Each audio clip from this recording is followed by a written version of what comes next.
Nay, ang ganda-ganda. Nakita ko agad yung kagandahan ni Nanay. Nay, ano pong nararamdaman yun? Merong napakagandang programa si Mayor Isko Moreno ng Kaagapay Medical Assistance. Siyempre masaya kami, lalo na siyang nakakaupo ngayon. Gusto nyo lagi na lang siya ang senior at para hindi malungkot ang mga senior.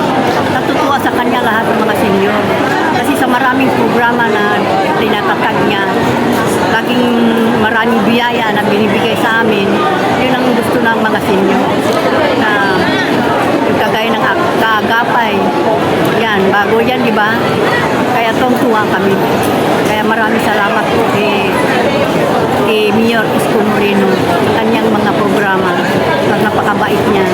Sana lagi siyang tulungan niya ang mga matatandang naghihirap, kagaya namin. Yun ang aming masaya kami dito. Kaya ramdam na ramdam mo na mahal ka talaga din Mayor. Ramdam na ramdam. Kayo po meron kayong insure, allowance. Sana tuloy-tuloy niya.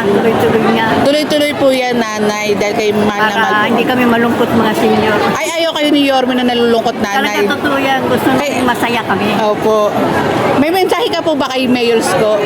Mayor, maraming salamat po sa iyong kabutihan na ang mga senior hindi niyo pinababayaan. Talagang mahal na mahal niyo kami.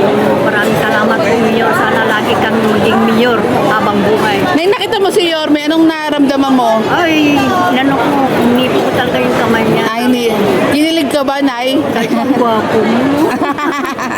Salamat, Nanay.